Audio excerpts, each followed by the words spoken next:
Bonjour et bienvenue dans cette nouvelle vidéo qui aura pour sujet une méthodologie de la dissertation. C'est une vidéo que je prépare actuellement à l'attention des élèves du lycée Louis Bertrand, puisque nous allons bientôt avoir une interrogation. Et on va voir évidemment la méthodologie en classe au moment où je tourne cette vidéo pendant les vacances. Mais effectivement, je sais très bien que on n'est pas toujours concentré en classe, on a besoin de petits rappels. Et donc, effectivement, là, je suis en train de préparer une vidéo pour vous pour que vous puissiez réviser tranquillement la méthode à la maison. Donc, nous allons commencer par voir tranquillement la définition des termes du sujet et la problématisation. Donc, comment est-ce qu'on doit définir les termes du sujet et problématiser? D'abord, les définitions du terme du sujet doivent toujours être compris est-ce qu'on est en train de répondre à une question. Vous ne devez pas avoir en tête nécessairement une définition par cœur.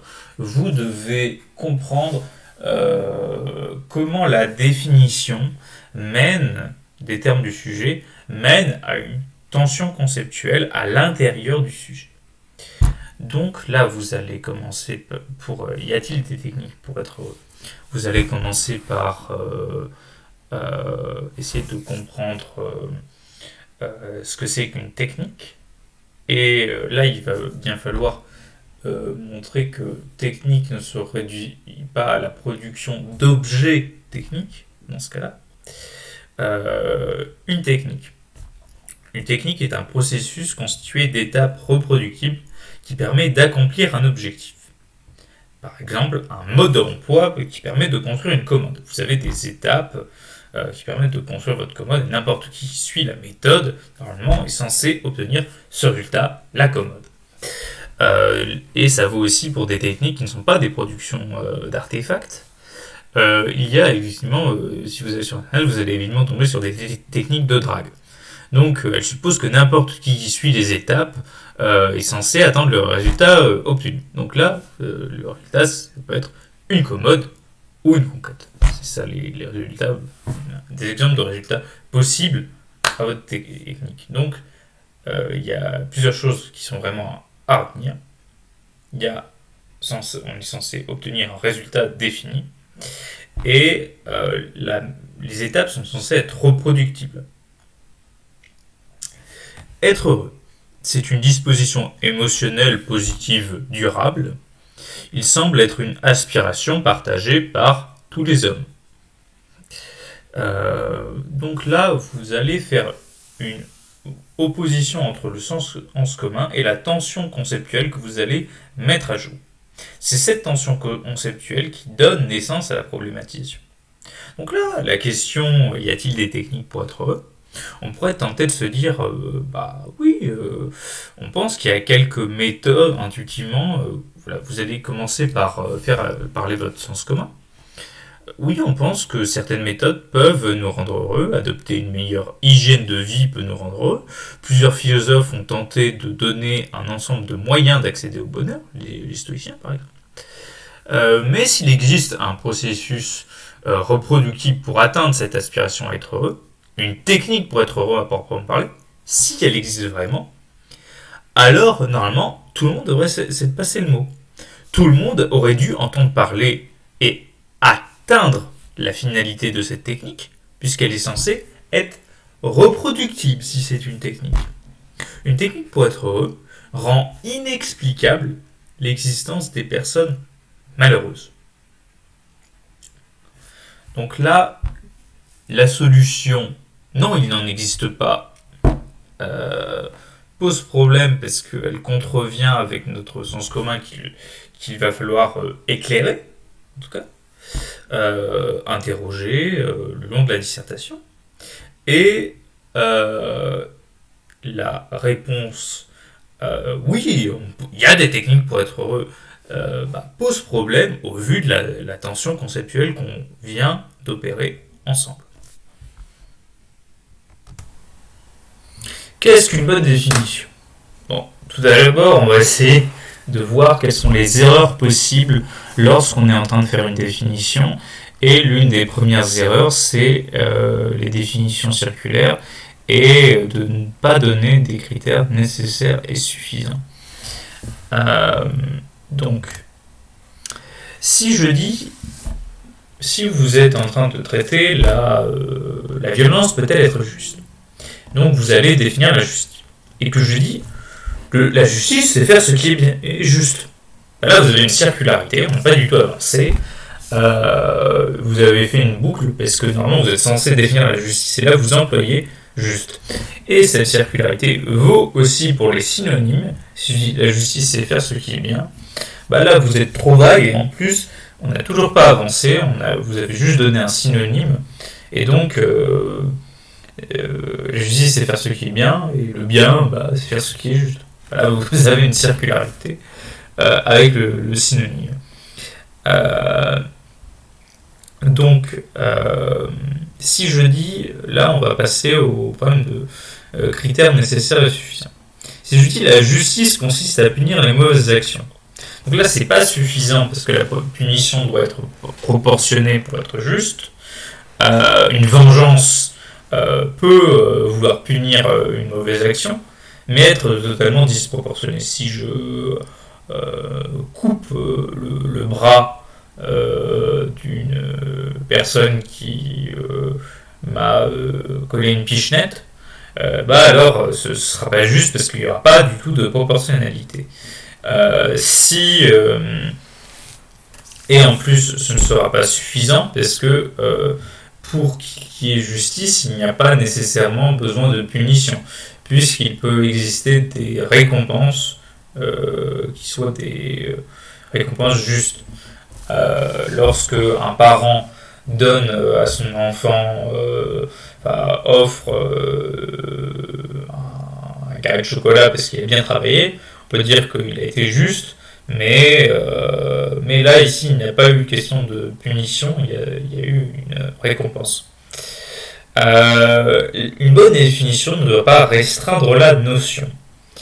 Donc là, effectivement, lorsque vous avez traité la question de la justice, l'une des premières restrictions qu'on voit d'expérience, c'est de restreindre la justice à son sens purement juridique.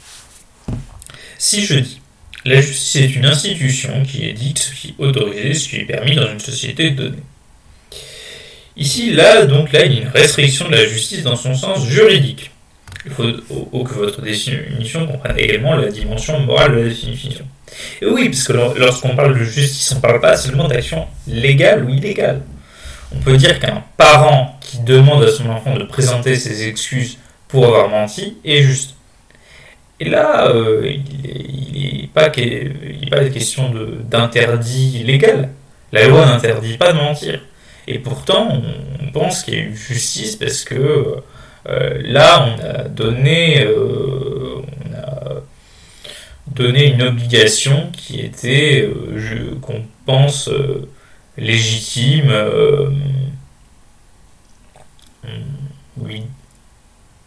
On lui donne ce qui lui est dû. C'est-à-dire, quelqu'un qui a fauté, il doit présenter ses excuses. Donc là, je vais vous proposer une petite définition de la justice. La justice est un concept normatif, juridique et moral. On appelle juste une action, une institution ou une personne qui donne à chacun ce qui lui est dû. Voilà, là, vous avez le petit clin d'œil, si vous faites ça durant l'interro, ça va très, très bien se passer normalement. Voilà. Vous avez réussi à comprendre les différents... À chaque fois, lorsque vous faites une définition, vous devez trouver l'unité derrière la pluralité. En fait. C'est ça, trouver une définition. Lorsque Platon essaie de définir l'abeille, il essaie de trouver une unité derrière toutes les abeilles. Et ici, l'exercice définitionnel est ce qui vous est demandé... et c'est un exercice qui est fait depuis la philosophie, depuis Platon. C'est pas juste une lubie méthodologique.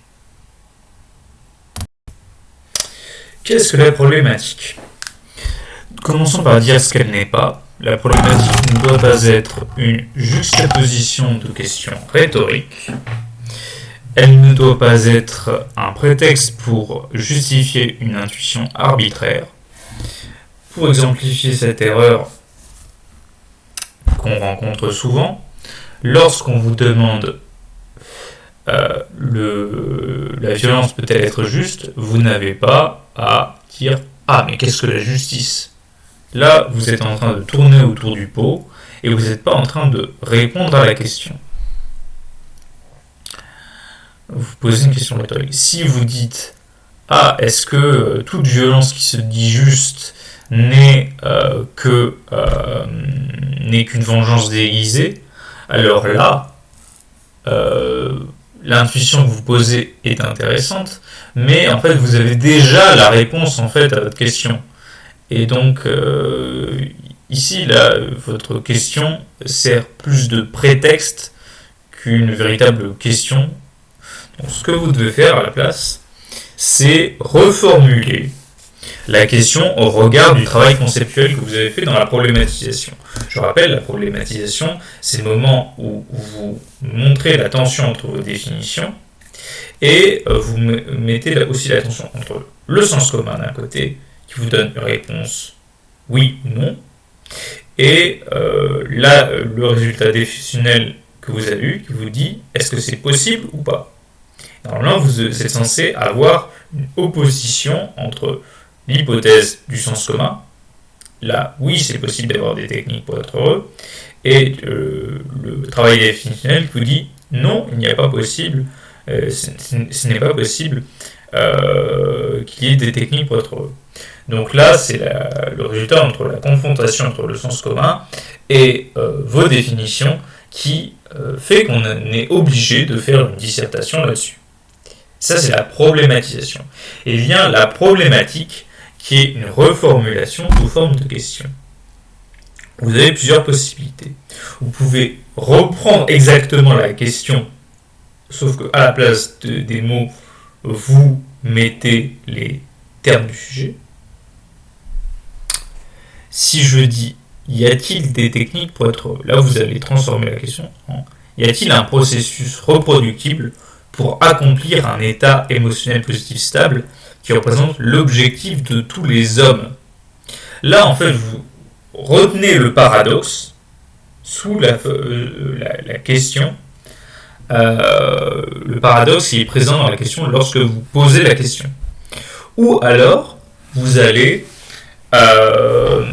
reposer la question avec la tension conceptuelle que vous venez d'établir. Je vais vous donner un deuxième exemple. Avec « y a-t-il un progrès de la raison ?»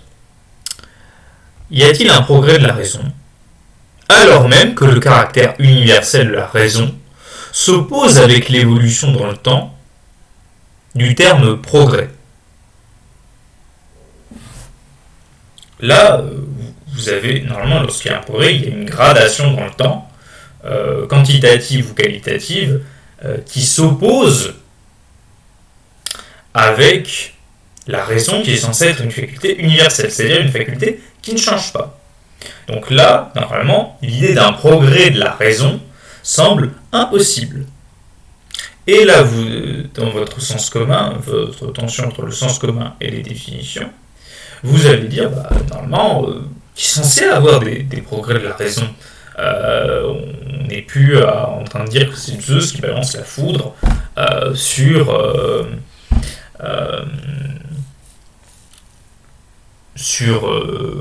une cité. On essaie de dire que c'est un certain réchauffement dans l'atmosphère, où il y a un cumulonimbus, voilà. Donc là, ici, la problématique est une reformulation de la question à partir du travail définitionnel. Donc, méfiez-vous des évidences lorsque vous êtes en train de répondre à une dissertation de philosophie. Si la réponse affirmative ou négative vous paraît évidente et que son opposé vous paraît absolument indéfendable, alors c'est que vous avez manqué une tension du sujet. La philosophie, c'est l'étude des tensions conceptuelles. Si une réponse affirmative ou négative est absolument évidente, alors vous avez manqué une tension. La réponse négative et positive doivent poser problème l'une comme l'autre. Vous devez avoir manqué la tension du sujet si vous n'en voyez pas. On va prendre un deuxième exemple. L'exemple qu'on a vu avec la justice. La violence peut-elle être juste? La violence est l'exercice d'une force, physique, psychique ou financière. La violence ça peut être par exemple lorsque un mari frappe sa femme, mais ça peut être aussi psychique, les phénomènes d'emprise ou les phénomènes de manipulation, ou alors il y a des expressions de la violence qui sont financières, qui sont l'expression d'un rapport de force où on exerce une violence sur quelqu'un. Donc cette violence s'exerce sur un autre être et nuit à l'intégrité de cet être, en causant en lui une souffrance, en la contrôlant ou la détruisant. La justice est un concept normatif. La justice dit ce qui doit être et ce qui est dû à chacun. Ici, il est important de noter que c'est un concept normatif et que c'est pas un concept vous n'avez pas forcément à le réduire au juridique ou au moral. Ici, le normatif permet de comprendre le juridique et le moral, par exemple. Si la violence peut être juste, alors nous pensons que la nuisance à l'intégrité peut être due à quelqu'un. Donc, là, on va essayer de faire comme si la violence était juste après les définitions qu'on a fait. Voilà, ça pose problème, puisque si on fait comme si évidemment la violence peut être juste, là, il y a quand même l'idée que on peut devoir nuire à l'intégrité physique de quelqu'un, peut lui être dû. Et donc il y a quelque chose de contre-intuitif et qui paraît cruel et par conséquent injuste, apparemment. Mais si aucune violence ne peut être juste, toute révolution, toute riposte physique et même toute punition est injuste. Les conséquences qui mènent à dire qu'aucune violence n'est juste semblent contre-intuitives. Et ici la question c'est, la violence peut-elle être juste? Et donc ici, si vous répondiez juste parfois il peut être juste de ne pas être violent, là vous faites un hors-sujet. Là la question c'est de savoir si même si vous répondez qu'il y a dans certains cas des violences justes, alors là vous répondez à la question, mais il faut vraiment faire attention à répondre à la question spécifique et à pas faire de hors-sujet. Donc là, en fait, là vous voyez que nos deux réponses positives et négatives paraissent l'une comme l'autre insatisfaisantes. Et c'est ces deux forces opposées qui semblent similaires qui mènent à ce qu'on soit obligé de faire un développement philosophique pour traiter cette question. Donc là, vous faites l'annonce de votre plan. Vous devez annoncer vos 3 moments argumentatifs.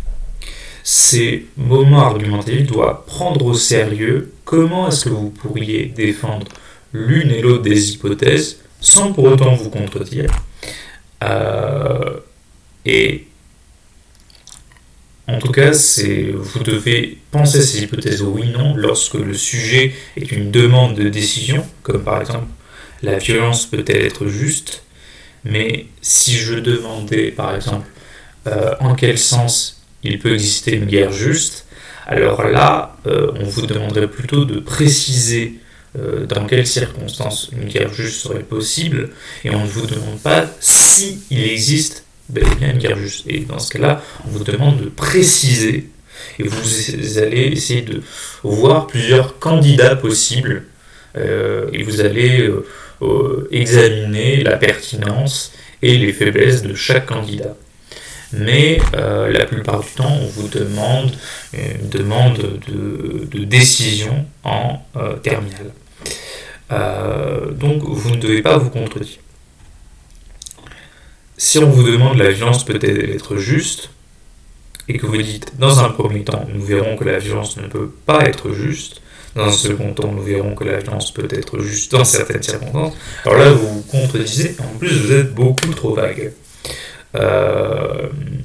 Je vous propose un exemple tout de suite après, et à propos de... Là, c'est pour le thèse-antithèse, et ce qu'il ne faut pas faire pour la synthèse, c'est la synthèse ne doit pas être un juste milieu mou, elle peut être une troisième réponse à la question, en prenant en compte le sens multiple des définitions. Je suppose que vous vous souvenez de ce qu'on a vu en classe avec l'exemple que votre professeur vous a donné de dissertation sur l'homme peut-il vaincre la nature. Là, comme renversement possible et comme prise en compte des multiples définitions, vous pouvez jouer sur l'ambiguïté du terme pouvoir. Est-ce que, même si on a est-ce que l'homme a la capacité de prendre le contrôle sur la nature, est-ce qu'il est légitime qu'il le fasse? Là, c'est une possible troisième réponse à ce type d'argument, qui ici est une prise en compte du sens multiple des définitions. Vous pouvez aussi avoir un renversement de la question en opposant une de vos définitions que vous avez fait à une autre. Là, je vais prendre l'exemple « la violence peut-elle être juste ?» Dans un premier temps, nous montrerons que la violence peut être considérée comme un traitement douloureux, mais nécessaire pour atteindre la justice. Donc là, vous avez pris en compte la violence, tout en comprenant comment elle peut être légitime. Dans un second temps, nous verrons que ce traitement violent est toujours en vue d'un évitement d'une violence plus grande. Donc là, vous voyez que la violence, bien qu'elle soit possible en tant que moyen pour la justice, n'est jamais présente en tant que finalité pour la justice. Mais il y a toujours en vue l'évitement d'une violence plus grande. Dans un troisième temps, nous montrerons que si la violence peut être justifiée, elle ne permet pas d'atteindre la noblesse, elle est par contre nécessaire, mais insuffisante pour atteindre une société bonne. Le juste ne suffit pas pour atteindre le bien humain, l'homme a besoin de la noblesse. Ainsi, vous pouvez rendre compte de...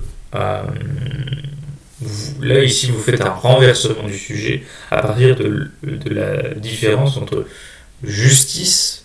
La justice est toujours liée à des situations particulières et essaie de faire au mieux avec certaines circonstances. Mais l'homme a besoin d'un certain horizon, d'une certaine clémence pour pouvoir travailler sa perfectibilité.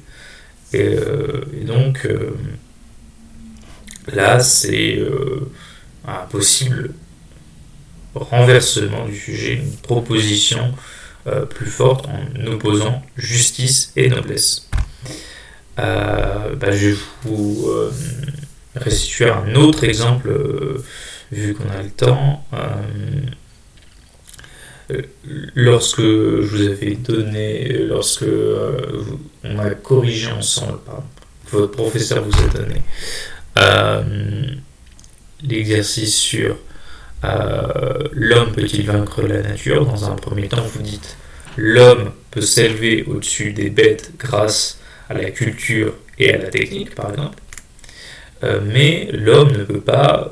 Donc là, vous faites dans un premier temps, vous faites ça dans votre première partie. Dans un deuxième temps, vous dites même lorsque l'homme s'élève au-dessus des bêtes, grâce à la culture et à la technique, il est toujours mu par l'intérêt et qui est dans sa nature, et ainsi il obéit toujours à la nature au sens de productrice de lois qui régit les différents phénomènes. Donc là, vous avez votre seconde partie qui n'est pas une contradiction avec votre première partie.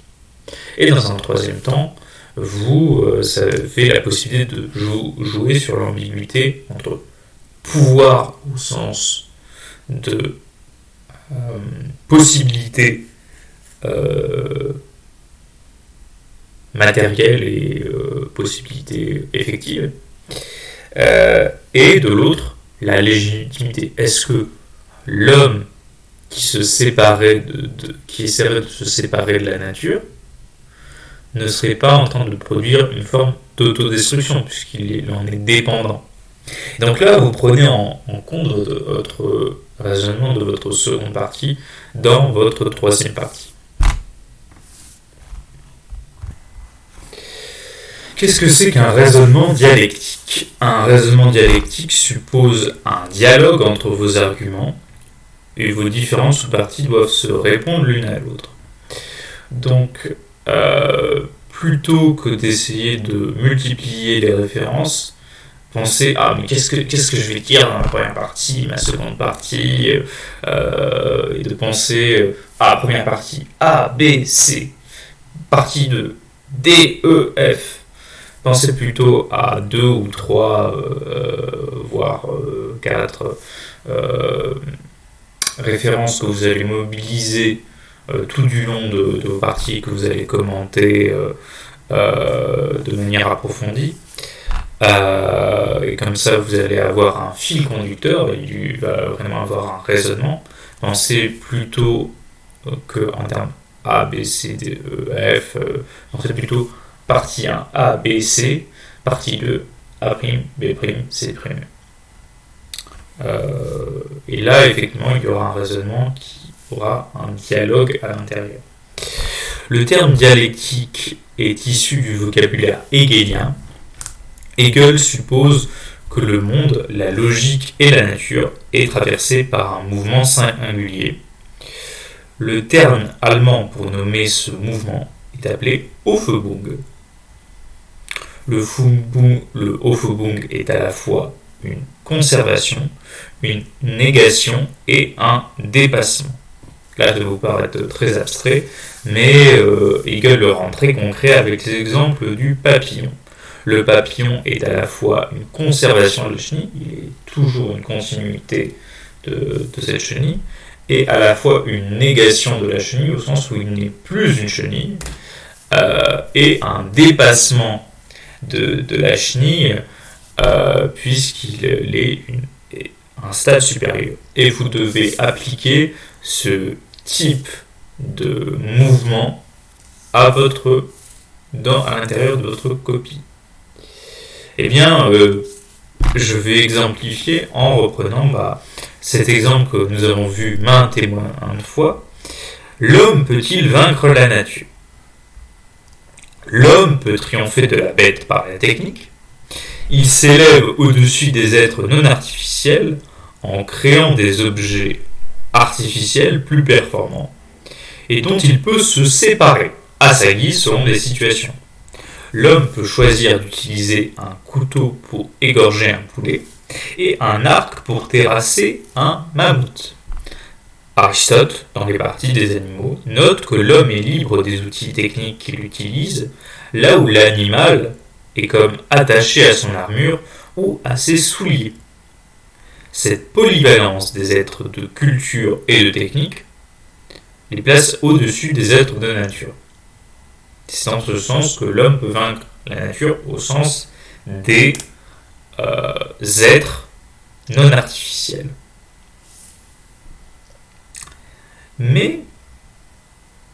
Et là, vous allez prendre votre second sens du terme nature, qui est ici l'ensemble des lois qui régissent les phénomènes et les êtres naturels, enfin les êtres en règle générale, même les êtres culturels. Mais si l'homme se place au-dessus des êtres naturels, grâce au pouvoir de la technique, celui-ci est toujours sous le règne de la nature en tant que productrice de lois. Les outils qu'il construit pour vaincre la nature se font toujours en prenant en compte de ces lois. Nous sommes par ailleurs mus par donc lorsque l'homme est en train de construire un canon, il est en train d'essayer de comprendre, de prendre compte des lois du mouvement, des différentes connaissances de la physique. Nous sommes mus par notre corps et nos affects qui nous poussent à poursuivre notre intérêt lorsque nous construisons des barrages et des fusils. Donc là, nous sommes toujours mus par la nature en nous qui nous pousse à poursuivre notre propre intérêt. Et en ce sens, même lorsque l'on arrive à dompter les courants en construisant des barrages, et même lorsqu'on arrive à vaincre des tigres en utilisant des fusils, on est nous-mêmes agis par les lois de la nature. Et en ce sens, nous ne sommes pas en train de vaincre la nature au sens de la nature en tant que productrice de lois. Ainsi, même lorsque l'homme triomphe des autres animaux, il obéit aux lois naturelles. Spinoza dirait de l'homme qui n'est pas un empire dans un empire. Les animaux culturels obéissent à leur nature et à la nature, même lorsqu'ils triomphent des bêtes. Donc là, vous avez eu à la fois une prise en compte de ce que vous avez dit dans votre première partie. Oui, effectivement, les hommes arrivent à se placer au-dessus des êtres non artificiels. Mais vous avez une négation au sens où ça ne veut pas pour autant que l'homme peut vaincre la nature en tant que productrice de lois. Donc là, vous avez une négation et en même temps un dépassement de votre étape précédente. L'une des questions qui taraudent les élèves, c'est combien est-ce que de philosophes je dois citer pour avoir une bonne note, mais combien est-ce que je dois citer 5, 6 Non. Calmez-vous, on n'a pas besoin de citer énormément de philosophes pour avoir une bonne note. Donc il n'est pas obligatoire d'en citer beaucoup pour avoir une bonne note. Ne vous demandez pas combien, mais plutôt comment. 3-6 philosophes peuvent tout à fait faire l'affaire. Et vous allez travailler au fil de votre copie les différentes citations que vous proposez, vous les réinterrogez. Et là, c'est beaucoup mieux que vous citez 6 philosophes qui disent des choses dans tous les sens. Là, vous n'allez pas avoir un propos continu et vous allez vous éparpiller et vous allez avoir du mal à répondre à la question. Une citation doit toujours être au profit d'un propos. La citation ne doit pas faire office d'argument d'autorité. Par conséquent, les formules telles que « Comme le disait Rousseau, l'homme est libre, mais partout il est dans des fers » sont à éviter. Dites plutôt « La déclaration des droits de l'homme nous dit que l'homme est libre, et pourtant, il existe toujours des esclaves. Et il suffit de regarder les rapports de force entre patron et salarié pour voir que l'homme est contraint. L'esclave clandestine ne choisit pas d'être vendu. Le salarié est contraint de signer un contrat pour pouvoir subvenir aux besoins de sa famille. Ce pouvoir d'alternative humain semble contraint par des conditions sociales dans lesquelles nous évoluons.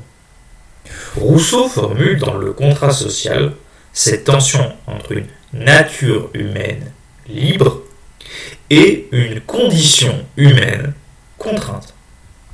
L'homme n'est libre et partout, il est dans des fers. La liberté est innée et pourtant la contrainte semble être une condition humaine universelle. Elle est partout.